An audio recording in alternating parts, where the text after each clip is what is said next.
الحمدللہ نحمدہ و نصلی علی رسولہ الکریم اما بعد فاعوذ باللہ من الشیطان الرجیم بسم اللہ الرحمن الرحیم رب اشرح لی صدری ویسر لی امری واحلل عقدۃ من لسانی یفقہوا قولی.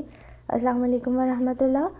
Welcome back with a new video and a new verses. I hope that you guys are all doing well inshallah. First, I would like to remind, please don't forget to share these videos with your family and loved ones. Alright, let's get straight into the topic. Bismillahirrahmanirrahim. لإيلاف قريش إيلافهم رحلة الشتاء والصيف فليعبدوا رب هذا البيت الذي أطعمهم من جوع وآمنهم من خوف. قرآن مجید کی ہر ورس ہمیں اللہ تعالیٰ کی پریزنس کا احساس دلاتے ہیں، اور ہر ورس کے پیچھے کوئی نہ کوئی ریزن ہے. So let's talk about the reason behind these verses. آج سے 1400 سال پہلے مکہ شہر رہنے کے لیے جگہ نہیں تھی. وہاں کی زمین زرخیز نہیں تھی، وہاں پانی نہیں تھا، اور گرمی بہت زیادہ ہوتی تھی وہاں. حضرت ابراہیم علیہ السلام کو حکم ہوا کہ اپنے بیٹے اسماعیل کو وہاں چھوڑ کر آئیں، تو وہ اللہ تعالیٰ کی رضا کے لیے انہیں وہاں چھوڑ کر آئے. ان کے توسط سے وہاں پانی آیا اور وہاں ایک قوم آباد ہوئی. لیکن زندگی گزارنے کے لیے یہ سب ان کے لیے کافی نہیں تھا، تو وہ لوگ، وہاں کی جو قوم ہے عرب لوگ، وہ لوگ تجارت کیا کرتے تھے. تو یہ لوگ یمن اور شام سے تجارت کرتے تھے. سردیوں میں یہ لوگ جاتے تھے شام، اور گرمیوں میں یہ لوگ جاتے تھے یمن تجارت کے لیے. تو شام اور یمن کا جو راستہ ہے سفر کا، وہ بہت زیادہ تھا، ان کو مہینے لگ جاتے تھے تجارت کے لیے. تو اگر سفر کے نام سن کر ویسے ہی لوگوں کو بہت زیادہ ہیبت طاری ہو جاتی ہے، لوگ گھبرا جاتے ہیں کہ اتنا لمبا سفر ہے. آج کل تو سفر بہت آسان ہو گیا ہے، بائی پلین، بائی ٹرین اور بائی روڈز، مگر اس وقت وہ لوگ گھوڑوں پر پیدل سفر کیا کرتے تھے. تو پھر اس کے بعد یہ لوگ جب سفر کرتے تھے تو وہاں ایک مسئلہ اور تھا. عرب میں اس وقت لوٹ مار کا بازار بہت گرم تھا، یعنی کہ جو بھی قافلہ تجارت کے لیے نکلتا تھا تو اس کو راستے میں جو بدو ہوتے تھے وہ لوٹ لیتے تھے، اور ان کے جو لوگ ہوتے تھے ان کو غلام بنا لیتے تھے اپنا. لیکن جب قریش قبیلہ نکلتا تھا تو یہ لوگ ان کو کچھ نہیں کہتے تھے. اس کی وجہ یہ تھی کہ یہ لوگ دیکھتے تھے کہ جب قریش کے قبیلے کے لوگ تجارت کے لیے سفر پر ہیں راستے میں، تو وہ لوگ کہتے تھے یہ قریش کے لوگ ہیں، ان کو جانے دو.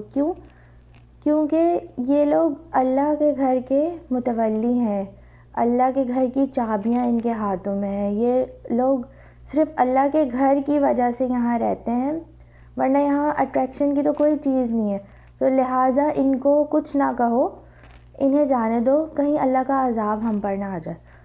تو جب یہ سب باتیں ہوئیں تو اس کے وجہ سے اللہ تعالیٰ نے یہ سورت نازل کری، سورہ قریش، جس کا ترجمہ اور تفسیر میں تھوڑا ایکسپلین کرتی ہوں. تو اللہ تعالیٰ نے فرمایا لإیلاف قریش. لی مطلب لیے، ایلاف کا جو ورڈ ہے وہ مانوس، اس کا مطلب ہے انسیت سے نکلا ہے. انسیت کیا ہوتی ہے؟ ایک چھوٹا بچہ ہوتا ہے، اس کو اپنے ماں باپ سے انسیت ہوتی ہے، وہ اپنے ماں باپ سے مانوس ہوتا ہے. کیسے؟ اگر کوئی دوسرا اس کا ہاتھ پکڑ کر لے جائے تو وہ اس کے ساتھ کبھی نہیں جائے گا. کیونکہ وہ ان لوگوں سے مانوس نہیں ہے. لیکن اگر یہی اس کا ہاتھ پکڑ کے اس کی ماں یا باپ لے کر جائے گا تو وہ اس کے ساتھ خوشی خوشی چلا جائے گا. اس کے دل میں ان کے لیے کوئی خوف نہیں ہوگا. وہ اپنے ماں باپ سے، اس بچے کو ایک انسیت ہے، مطلب اس کے دل میں ان کا خوف نہیں ہے. تو یہ بیسیکلی انسیت، یہاں پر ورڈ ایلاف کا مطلب ہے مانوس کرنا، یعنی کہ خوف نکال دینا دل سے. لی ایلاف قریش، یعنی کہ قریش کو مانوس کرنے کے لیے، ایلافہم دوبارہ سے ریپیٹ ہوا ہے مانوس کا ورڈ، اگین تاکید کرنے کے لیے، رحلہ رحلہ یعنی کہ سفر، تشتا تشتا کا مطلب ہے سردی، و اور صیف گرمی، یعنی کہ قریش کو مانوس کرنے کے لیے کس سے؟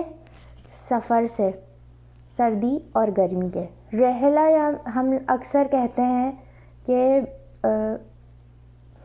فلاں بزرگ رحلت فرما گئے دنیا سے، تو اس کا مطلب ہے کہ وہ سفر پہ چلے گئے، اپنے دوسری دنیا کے سفر پہ چلے گئے، اس طرح ہم کہتے ہیں۔ لإیلاف قریش رحلۃ الشتاء والصیف فلیعبدوا، فا کا مطلب ہے پس، یعبدو عبادت سے نکلا ہے، ربا یعنی کہ اللہ تعالیٰ، حاذا یعنی یہ، البیت یہ گھر، یعنی کہ اس کا جو لفظی ترجمہ ہوا وہ یہ ہوا کہ پس ان لوگوں کو چاہیے کہ اس گھر کے رب کی عبادت کریں، یعنی کہ جب اللہ تعالیٰ نے قریش کے دل سے سفر کی وحشت کو نکال دیا تو ان لوگوں کو چاہیے کہ جو یہ گھر، جس گھر کی وجہ سے انہیں عزت مل گئی ہے، اس گھر کے رب کی عبادت کریں، نہ کہ دوسرے بتوں کی جن کو انہوں نے خانہ کعبہ کے اندر اس وقت رکھ دیا تھا لا کر، لات و عزا جن کا نام تھا۔ آگے فرمایا الذی، یہی وہ رب ہے، یعنی الذی کا مطلب یہی، یعنی کہ اللہ تعالیٰ، اطعمہم، اطعمہ طعام سے نکلا ہے، یعنی کہ عربک میں اس کی میننگ ہے کھلایا، کھانا۔ ہم لوگ اکثر ہوٹلز میں جاتے ہیں تو ادھر لکھا ہوتا ہے طعام اور قیام کا بندوبست ہے، یعنی کہ کھانے کا اور رہنے کا بندوبست ہے، اور عربک میں بھی ریسٹورنٹس ہیں ان کو اکثر ان کے آگے لکھا ہوتا ہے کہ مطعم، تو یعنی اس کا مطلب ہے کھلانا، کھانے سے اس کی میننگ ہے۔ اطعمہم من جو، یعنی کہ جو کا مطلب ہے بھوک، و اور آمنہ، آمنہ امن سے نکلا ہے، آمنہ ہم یعنی کہ ان لوگوں کو، ان لوگوں کے لیے، من خوف، خوف سے امن دیا، بھوک میں جس نے اللہ تعالیٰ نے ان کو کھلایا، اور امن سے امن ڈالا، خوف نکال دیا اور ان کے دل میں امن ڈال دیا تاکہ ان سفر آسان ہو جائے اور ان کے دل سے خوف نکل جائے، لمبے سفر کا خوف نکل جائے، اور جو لوٹ مار وہاں ہو رہی تھی وہ ان کے دل سے اس بات کا بھی خوف نکل جائے۔ اس صورت سے ہمیں سبق کیا ملتا ہے؟ اس صورت سے ہمیں یہ سبق ملتا ہے کہ اگر کسی انسان کو اللہ کی وجہ سے، دین کی وجہ سے یا اس کے گھر کی وجہ سے عزت مل رہی ہے تو اسے زیادہ اس کا شکر ادا کرنا چاہیے، باقی لوگوں کو بھی کرنا چاہیے، لیکن جو دوسرے لوگ ہیں جن کو دین کی وجہ سے عزت مل رہی ہے ان کو زیادہ شکر ادا کرنا چاہیے۔ جیسے سعودی عرب کے جو بادشاہ ہیں وہ بیت اللہ کے خادم ہیں، ان کے آگے نام کے آگے لگتا ہے خادم الحرمین شریفین، تو ان لوگوں کو اگر عزت اس گھر کی وجہ سے مل رہی ہے، آج بھی ان کی اکانومی بیت اللہ کی وجہ سے ہے زیادہ سٹیبل، تو ان لوگوں پہ فرض ہے کہ وہ زیادہ شکر ادا کریں۔ اسی طرح اگر ہم میں سے ہم لوگوں کو کوئی عزت مل رہی ہے کوئی اچھا کام کرنے کی وجہ سے، تو ہمیں چاہیے کہ ہم اللہ تعالیٰ کا زیادہ شکر ادا کریں۔ دوسرا سبق ہمیں یہ ملتا ہے کہ اسلام میں بزنس کی بہت ویلیو ہے۔ اللہ تعالیٰ نے جب قریش کے ساتھ اچھا معاملہ کرنا چاہا، ان کو عزت دینی چاہی، تو انہوں نے انہیں تجارت پہ لگایا، تو اس سے ہمیں پتہ چلا کہ اسلام میں بزنس کی بہت زیادہ ویلیو ہے، تو ہمیں چاہیے کہ ہم انسٹیڈ آف جاب بزنس کو زیادہ فوکس کریں، کیونکہ اسی میں برکت ہے۔ اور تیسرا سبق ہمیں یہ ملتا ہے کہ یہ جتنی بھی عزت شہرت ہمیں ملی ہے یہ صرف اللہ تعالیٰ کی وجہ سے۔